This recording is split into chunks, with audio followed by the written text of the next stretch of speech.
uit 35 wat Jesus spesifiek gedoen het. En dit word in 3 evangelies genoem. Nie al die wonderwerke word altyd, partykeer word hulle net deur een evangelieskrywer genoem, partykeer deur al 4. Hierdie een is spesifiek deur 3. En die hoofkommentaar is in Markus, so ons gaan daar ons Bybels oophou. So, ek wil julle 'n vraag vra en dan wil ek julle 'n toets gee om daai vraag te beantwoord. So die vraag is, hoe gaan dit met jou geestelike lewe? Hoe loop dinge in jou geestelike lewe op hierdie oomblik? Goed, sleg, oukeirig, kan dit verbeter? En om dit te toets, hier's so 'n paar vrae.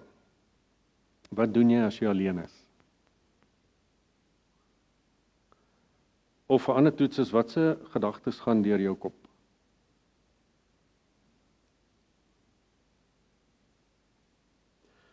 Met dit in gedagte, kom ons gaan. Dis Maart 29. So Jesus se bediening as 'n predikant is nou al 'n jaar en 'n half oud. Hy werk nou al vir 'n jaar en 'n half vir die konferensie. Hy is 'n evangelis.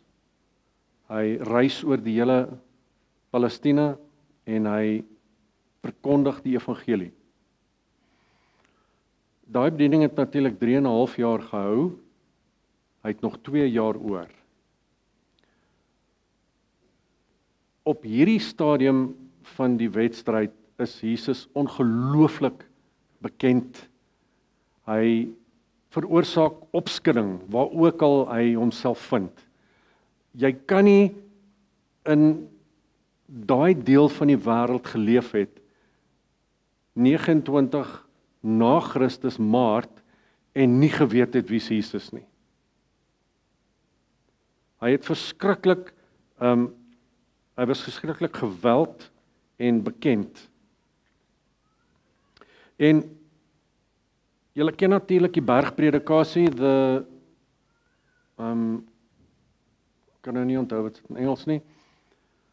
Dit vind plaas aan die westelike oewer van die see van Galilea. Dis eintlik 'n meer, maar dis so enorm dat ons daarna verwys as 'n see. En Jesus, hulle wil hom nie los nie. Hy kry nie eens kans om te eet of te slaap of te iets nie. Hy's die heeltyd besig en hy besluit toe om saam met sy disippels heeltemal weg te kom, om heeltemal oorkant die see te reis en na die oostelike kant. Wat baie, daar was nie veel wat daar aangegaan het nie. Geestelik was dit aan die kant die spore. So Jesus maak klaar met die bergpredikasie, ek dink is Matteus 13, en hulle klim in die bootjie en hulle gaan oor die meer. Die ander kant was heidens, dit was Romeins, daai provinsie se naam was Decapolis, en dit is 'n 11 kilometer se reis per boot. Dis hoe groot die meer is van Galilea. Tussenin gebeur daar nou nog wonderwerk 15 ook, die storm op die see. Dis 'n ander preek op sy eie. En Jesus is nie helfte van sy sendingreis toe hy in Galilea was. Dit het hom 'n jaar geneem. Sy 3 en 'n half jaar, net om die konteks te kry, was opgedeel in verskillende geografiese gebiede.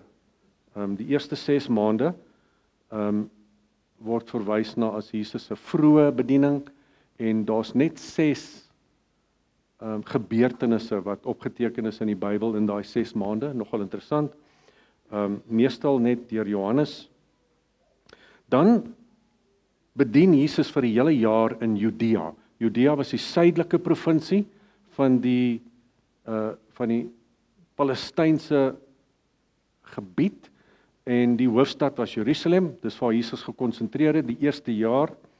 Maar dit het toe so erg geword, hulle wou hom doodmaak dat hy toe geskuif het heeltemal na die noorde.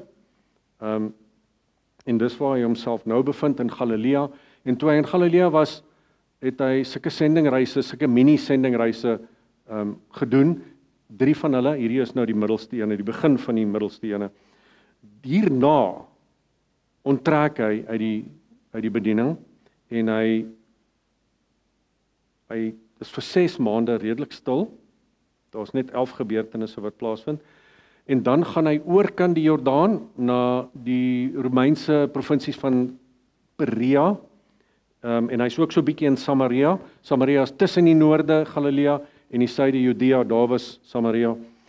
En hy's daar vir 6 maande, daar gebeur toe 41 gebeurtenisse.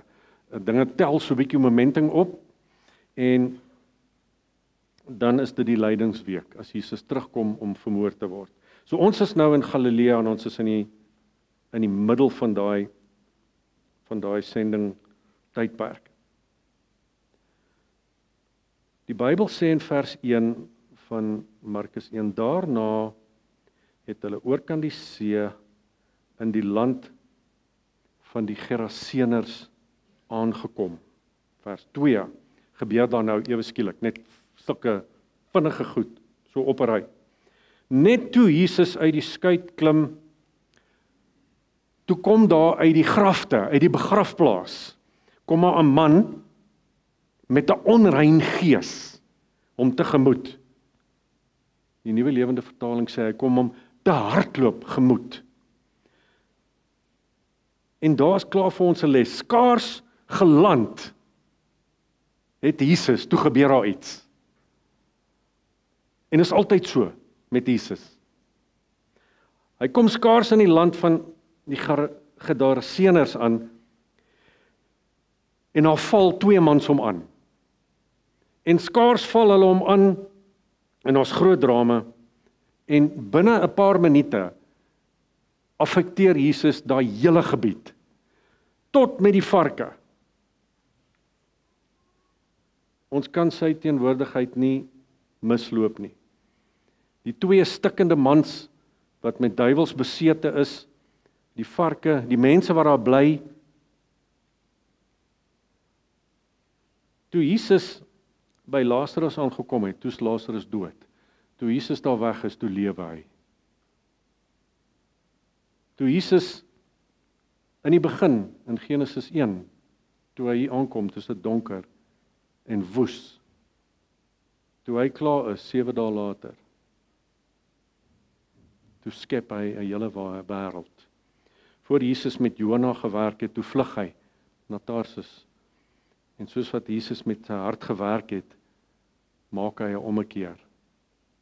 En ek dink ons kan getuig daarvan in ons lewens. Wat gebeur as ons Jesus inlaat?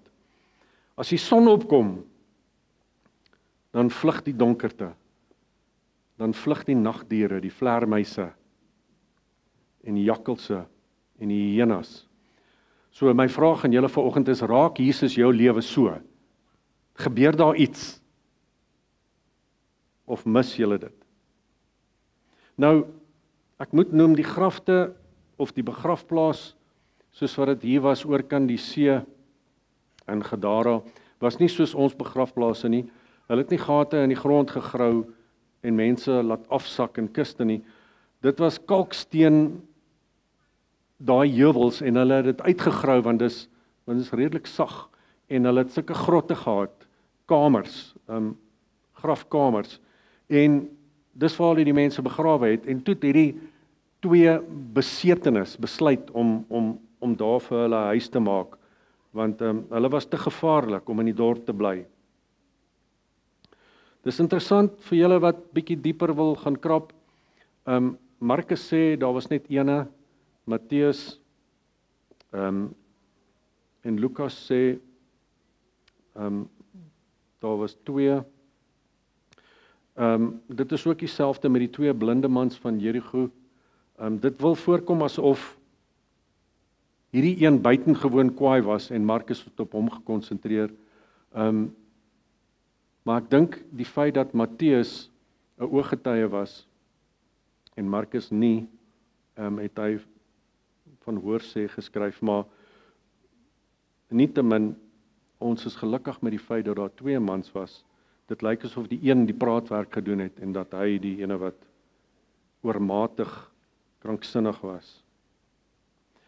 Die Bybel sê in Levitikus 21 dat 'n mens nie, dat jy onrein sou gewees het as jy met 'n lijk te doen het of in 'n begrafplaas gekom het.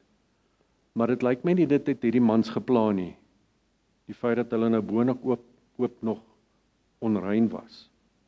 Markus gee ons baie inligting. Vers 3 is soos in vers 3, 4 en 5 is al soos in 12 goed wat ons ewe skielik nou verder lees.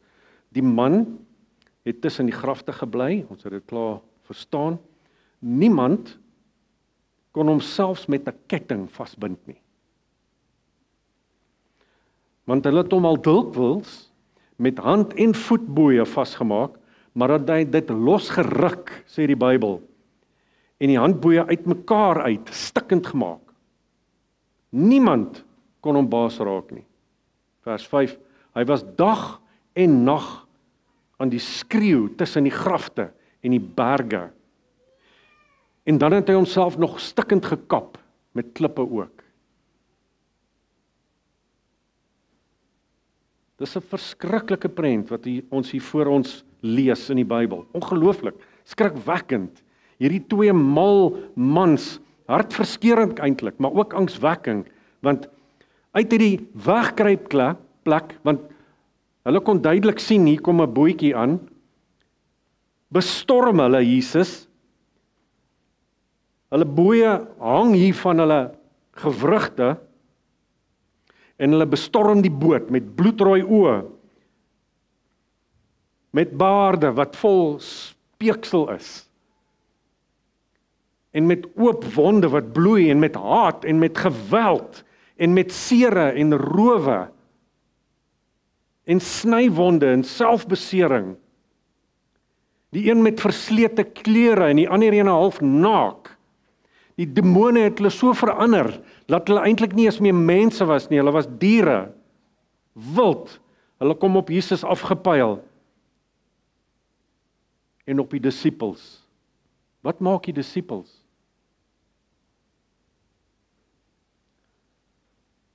Hulle doen wat ons goed doen. Hulle draai om en hulle hardloop weg.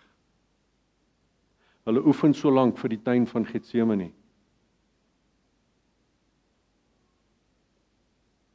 Hulle draai om en hardloop na die boot. Jesus, wat doen hy?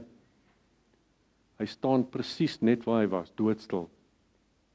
Want 'n paar ure tevore het Jesus daai selfe see, wat amper daai skipie laat sink het hy daai see stil gemaak. En 'n dag tevore het hy duisende mense gesond gemaak en sprakeloos gelos, soos wat hy gepreek het.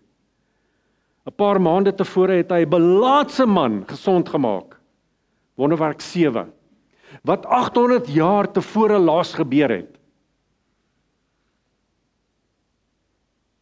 En kort voor dit het hy die weduwee van Nain se seun uit die dood uit opgewerk. 'n jaar en 'n half tevore het hy self die duiwel in die woestyn oorwin. En net voor dit het hy nie net 'n besete nie genees nie, maar hy was blind en stom ook. Wonderwerk 14. Volkome herstel. So toe hierdie 2 mans op Jesus afstorm, was dit vir hom niks snaaks nie. Vers 6. Die Bybel sê die een man het Jesus al van ver af gesien en hy het nader gehardloop en voor hom neergeval. Vers 7. En nie net geskreeu nie, maar hard geskreeu. Luister wat skreeu hy. Wat het u met my te doen, Jesus, seun van God, die Allerhoogste? Ek smeek u in God se naam, moet my nie pynig nie. Die Griekse Bybel sê hulle het op hulle knieë neergeval voor Jesus. Die oomblik toe Jesus daar land, toe vind daar konfrontasie plaas. Want lig en donkerte kan nie saam wees nie. Hulle sal nooit kan saamleef nie. Hoekom dink julle het hierdie twee mans so te kere gegaan, behalwe vir die feit dat hulle kranksinnig was? Ek bied julle die antwoord, skryf gerus neer. Ons het nie tyd om nou soontoe te blaai nie. 1 Johannes 3:8. Want die Seun van God het juis gekom om die werk van die duiwel tot niet te maak. Die duiwel haat Jesus. Hy is jaloers op Jesus. Daar's 'n klomp redes.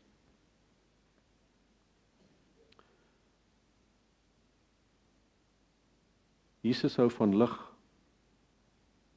Die duiwel hou van duister. Jesus hou van wat goed is in jou hartjie. Die duiwel kweek wat sleg is. Jesus hou van die waarheid. Die duiwel hou van leuns. Want die dief kom net om te steel en te slag en te verwoes. Die Here het ons, ek en jy wat hier sit, ons is die kroon van sy skepping. Maar as die duiwel met ons klaar is, dan is ons diere. Ons behandel mekaar soos diere. Presies wat ons hier lees vanoggend. En daai vraag wat daai een besetene gevra het, weergalm 2000 jaar later, en ek vra dit vandag in hierdie kerk. Nou, wat het jy met Jesus te doen? Hierso, vandag, hierdie uur. Wat beteken hy vir jou? Bietjie? Baie? Jy weet nie? Het julle opgemerk, hierdie twee mans, hulle praat met Jesus asof hulle hom ken. Weet julle hoekom? En ek praat nou van die demone. Want hy het hulle geskape. Daai twee engele wat gevalle is, en nog meer gaan ons nou lees, het Jesus gemaak. Hy het hulle goed geken, hy het hulle by naam geken. En toe hulle afstorm en hulle sien dis hy, toe herken hulle mekaar. En hulle spreek hom ongelooflik met eerbied aan. Hulle noem hom Jesus, die Seun van God, wat hy nog altyd was. Want onthou, toe Jesus op aarde was hy 'n unieke wese. Hy was 100% mens en 100% God. Hulle het hom erken, en hulle noem hom die Allerhoogste, the Most High. Dit is 'n baie groot titel van eerbied en ontzag.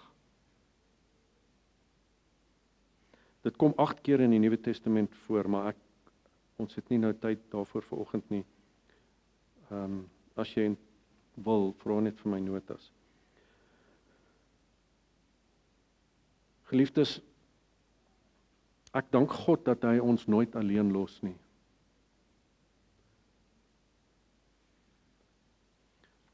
Ek weet nie hoe ernstig jou probleem is vanoggend nie, ek ken julle nie goed genoeg nie. Maar ek kan julle vertel, hierdie twee mans het geen beheer meer oor hulle lewens gehad nie. Geen nie. Hoeveel beheer het jy oor jou eie lewe?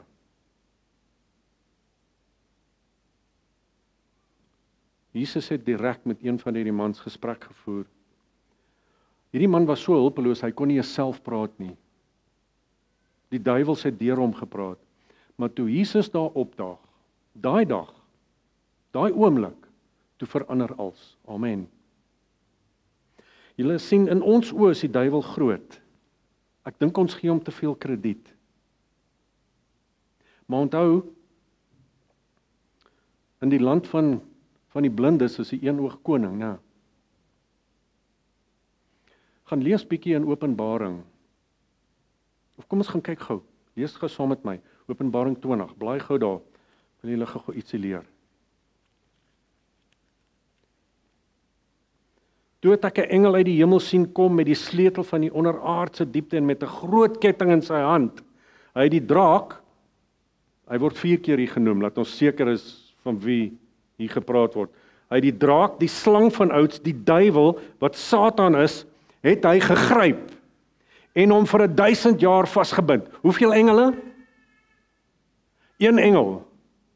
1 engel het dit gevat om die duiwel, en hy het hom nie vir hom sê, ekskuus tog meneer, kan jy saam my kom hier? Hy het hom gegryp en hy het hom vasgemaak en hy het gesê vir 1000 jaar gaan jy vasgebind word. Ons gee die duiwel te veel krediet in ons lewens met die sondes waarmee ons sukkel en goed wat ons vertroetel in ons lewens.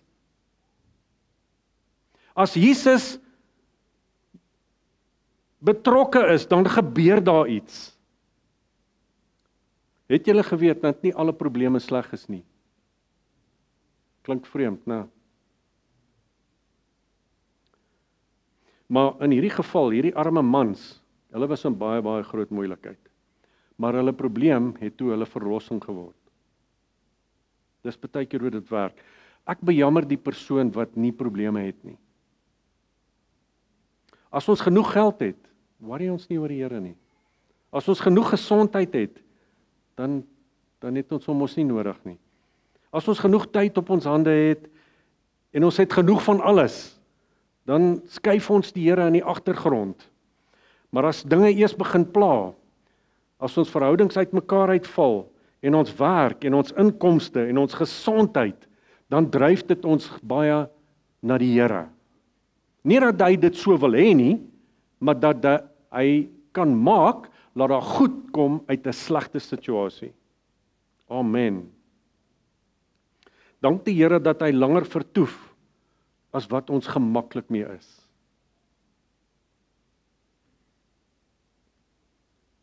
Ons verlore skape, hy kom soek ons, en dan klim ons verder by die berg op. Vers 9, ons gaan aan met ons storie. Want Jesus het hom gevra toe, wat is jou naam? En hy sê, my naam is Legio, want ons is baie. Legio is 'n Romeinse leerafdeling, wat op volle sterkte uit 6000 voetsoldate bestaan het. Kan julle dit oorvertel? Plus dan, as daar ruiters was, dan was daar nog 700 by. So 'n volle, of 'n legio op volle sterkte was 6000 voetsoldate in die Romeinse leer, hoogs opgeleid, en 700 ruiters. Kan julle dink hoeveel demone het hierdie 2 mans beset? Vers 10, die man het hom toe ernstig gesoebat, om hulle nie uit die landstreek uit te weg te stuur nie. Interessante versoek. Vers 11, daar naby teen die berg het 'n groot trop varke geloop. Hulle het nie geweet wat hulle inwag nie. Die onrein geeste het hom toe gesmeek, stuur ons na die varke, sodat ons aan hulle kan vaar. So, duiwels kan diere ook beset. Dis presies wat gebeur het met die slang in die tuin. Jesus het dit toegelaat, en hulle het uitgegaan en in die varke ingevaar, en 'n hele trop van 2000 het in die see versuip. Vers 14, hulle wagters het weggehardloop, en dit in die dorp en op die plase gaan vertel, en die mense het kom kyk. Vers 15, toe hulle by Jesus kom, en die besetene in wie die baie bose geeste was daar sien, het daar intussen nou 4 goed met hom gebeur. Hy het nie soos 'n mal ding rondgehardloop nie, hy het nou gesit, en hy het sy klere aangetrek.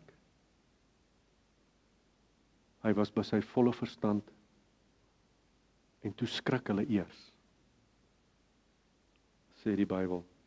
Vers 16, die wat hulle alles gesien het, het vir hulle vertel, wat met die besetene gebeur het, en ook die varke. Geliefdes, as Jesus, as jy hom toelaat om in jou hartjie te woon, dan sal ander mense verbaas wees. Hulle sal verstom wees as hulle die verskil sien tussen die ou Mike en die nuwe Mike. Want die evangelie sal jou nooit koud los nie. Dit doen ons op ons eie. Ons word koud en lou op ons eie.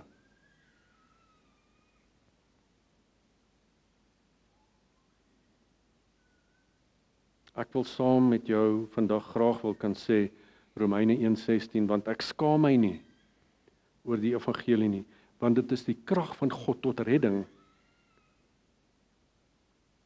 of veroordeling vir elkeen wat glo.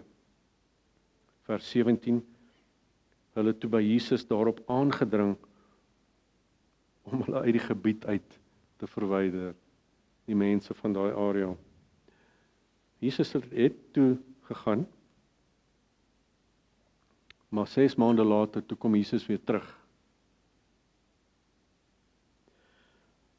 Ek gaan julle eers die volgende vers lees, dan gaan ek julle vertel wat gebeur het toe Jesus teruggekom het. Vers 18, toe Jesus in die skuit klim, het die man wat met die duiwel besete was, aangedring om saam met hom te gaan. Ek dink ek sou dit gedoen het. Jesus, asseblief, ek wil saam jou gaan. Ek wil saam jou wees. Elke dag van my lewe wil ek tyd saam met jou spandeer. Maar Jesus het dit nie toegelaat nie in vers 19. Hy sê vir hom, en hier kom die werkwoorde weer. Gaan na jou huis, na jou mense toe. Gaan vertel hulle wat die Here als vir jou gedoen het en dat hy jou jammer gekry het. Toe hierdie besetenis Jesus ontmoet het, was daar nie veroordeling nie. Nee. Daar was liefde en bejammering. En toe vers 20, hier kom die interessante deel. Het hy toe gegaan en deur die hele Dekapolis begin bekend maak wat Jesus alles vir hom gedoen het. En almal was verbaas daaroor. Hy word toe 'n evangelis. Hy word toe 'n sendeling. Hy word toe 'n kind van die Here. Hy word toe 'n disipel. Hy doen die groot opdrag, gaan, vertel alle mense in volke en tale en doop hulle dan daarna. So Jesus het vir jou werk waar jy is. Daar waar jy is, het jy werk om te doen. By jou werk, by jou skool, kinders. In jou huishouding.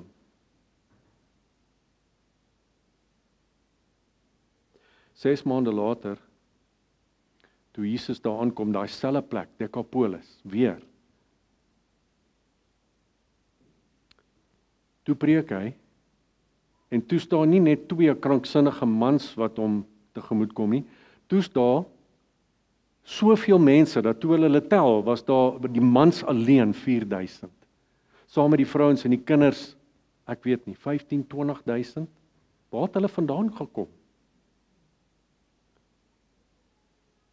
Hulle het die waarheid begin ken en geleer deur hierdie 2 mans. In 6 maande het hulle die hele Dekapolis omgekeer. Is dit nie 'n mooi storie nie?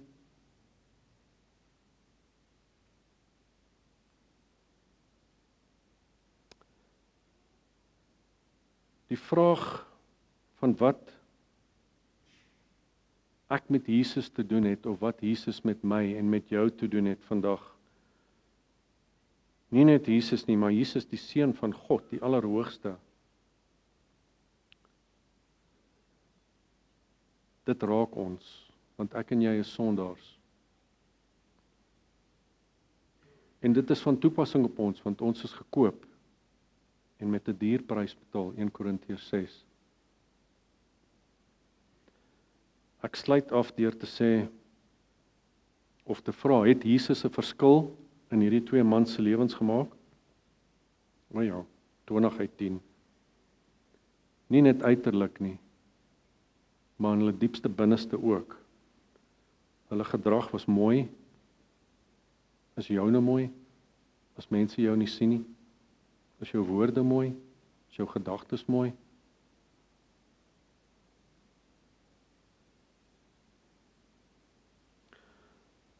As ek julle nou vra, wie ken almal vir Jesus? Dan dink ek, gaan omtrent almal hulle handjies opsteek, ja? Maar die laaste vraag wat ek julle wil vra is, ken Jesus vir jou? Amen.